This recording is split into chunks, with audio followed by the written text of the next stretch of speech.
What's good, y'all? I gotta get in guru mode because now it's about to get real. All right, y'all. So first things first. Welcome back to Keys to the Island. It is your mentor, teacher, fake guru, real guru, whatever you title you want to give me. I'm gonna give myself the title of Lord Shu. I'm the CEO of Shu Loves Rebels. I am the CEO of Lifestyle After Five. I'm in partnership with Impressive Athletics and also Star Child Maroon Azul Spices LLC. I am a father. I am a um, positive influence on the community. I am a polymath first and foremost. I mean, let's just be for real. Y'all know at times I surprise myself, but I know that y'all are surprised by some of the things that I'm doing. So the reason I created this course is for this very reason. I want to show y'all my ways without me having to use so much energy. So, module 1, identifying the highest impact. This is video 1, radical acceptance. Accepting reality to move forward, y'all. So, what if I told you, hold on, let me scroll down. What if I told you the biggest reason you're stuck isn't lack of effort? Because I know a lot of y'all have been doing a lot of stuff. A lot of y'all been putting in that work, but y'all still seem to not see any return. And like I said, it isn't a lack of effort, but it's a resistance to your reality, is really what is happening.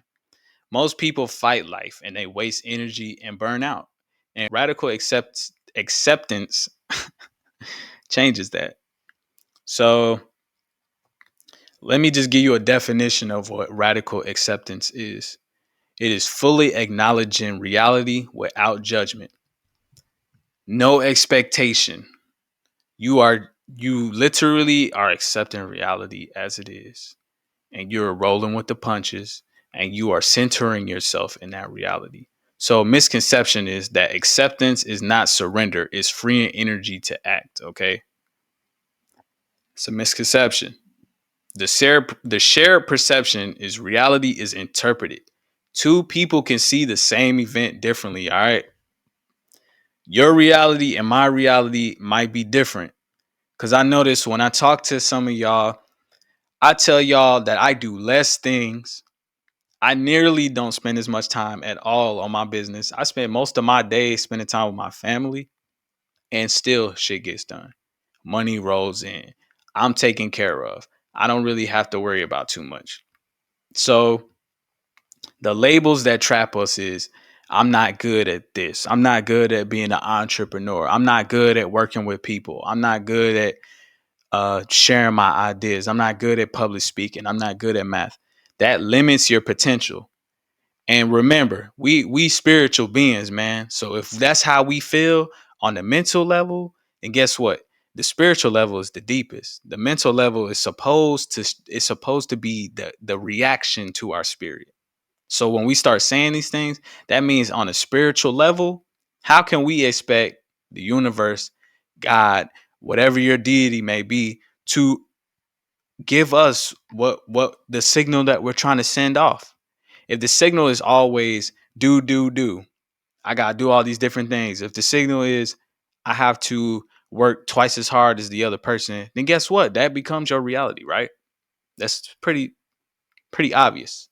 So I'm about to take you to the void real quick, only for a moment. So the void is pure awareness where creation flows effortlessly. So imagine this.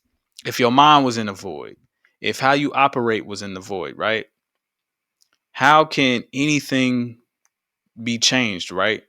It's what exactly comes out into your mind becomes the manifestation because there's no resistance at all. You're in this void of pure awareness. And that's where creation comes from. Now, there's different states that you can be in to access the void, but that's not what this episode is about today. This episode is about radical acceptance. So, we're going to get into the levels of radical acceptance. So, the seeker, which is where you might be at. Now, like I said, there's levels.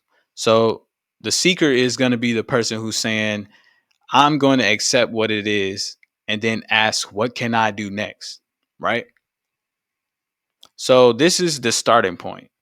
If you start asking those questions after you accept and let the universe provide the answer instead of pushing and trying to control reality, then you get the real answers. The next level is the architect. They see challenges as an opportunity for growing. Okay. Now, the architect is somebody who they go through things. Now, I'm past this level because this is where um, I started to become obsessed. Now, I reached the architect level, and I know I'm not trying to flex. I reached this level when I was a little kid. All of the things that I seen my peers doing, I was scared to do. I was a very shy kid until I wasn't, but I worked really hard. I used to take school programs and public speaking. I used to do choir, and I was so good at choir that I got into honor choir, and I used to sing all across the state of Georgia in big different concert halls and stuff. And then I got in Boy Scouts. I was joining um, like school, government, yearbook club, drama club. I was in plays, anything you could think of. I was forcing myself to do it because one, I was so scared to public speak that I would literally cry. So I forced myself to see challenges as an opportunity for growth. My challenges at 7, 8 years old was I want to sing, but I'm scared. Well, they doing tryouts require. Only way you'll know if you good or not is to go try out. And I was so good that I skipped everybody and just went straight to honor choir. Now, the next level is Jedi. Control your inner response, not outer events. So instead of trying to maneuver reality and use it to make things work in your favor, you're using your energy, you're using your spirit.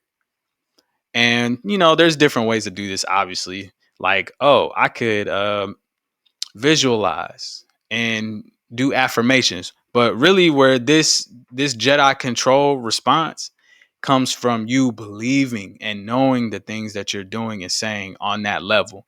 See, people don't match the emotion with those things, and they just become things that you're saying instead of actual things that you're doing. You got the mind doesn't know, the body doesn't know the difference between you doing this in your head and you saying it out loud. So the more you do this and the more that you connect the emotion with it, that's when you become the Jedi. Now you're controlling the inner response because that's all you can do. Reality's coming at you fast every day. All you can do is control how you react to it, okay? And then we have the Void Walker. The Void Walker is going to say, hey, if I could start over, what would I do? See, the Void Walker don't care. Void Walker will start from point A billion times. This is where I'm at. See, I don't care about outcomes and I don't care about beginnings. I only care about doing what spirit is telling me to do. If a new creation comes to me, then I need to go all in on that. Nothing else matters. So let's say you miss a deadline. Instead of panicking, you say, this is how it is. Now, what's the next thing I can do to create impact? I might have to go talk to my boss, or I have to go talk to somebody, or now I got to do extra work. Like, don't get bogged down by like, oh, this is happening. First, you got to control your response to these things happening because things are going to happen. It don't matter how you look at it. It don't matter how you try to control it. Things are going to happen that's out of your control. So you need to learn how to control your response. This is how it is. What's the next step that will create impact? If someone criticizes you, remember, it's their perception, not a reflection of your value, okay? You are important to you. How someone else perceives you is no never mind. So we're going to do an exercise, which is one of the things that you can download. We're going to take our journal and we're going to identify one situation this week where you resisted reality. So we're gonna do our resistance audit. You're gonna identify one situation, but right now we're just gonna do this right now amongst us. You can think about it. If you have a journal outside of our resistance audit and the journal that I give you in this program, then just think about it. When is one situation this week where you resist the reality and ask, what if I accepted this fully? What could I do next? So, in closing, for the first episode of Module 1, radical acceptance is the foundation for high impact action because without it, energy is wasted. And that's the thing. We don't want to waste energy. We don't have time to waste energy when it comes to the destiny of what we're trying to do. So, in the next video, we're going to map your high impact activities so you focus on what moves the needle. All right, y'all. I hope this was helpful. And if you got questions, obviously you can ask them in the comments, leave me a message. Some of y'all have access to me. So let me know if you need more help on this. But this is the basis of what radical acceptance is. Now, if you want to go deeper, then you can get my book, Keys to the Island, and it'll break it all down to you in there. Even have some meditations in there for you. So till the next episode, peace.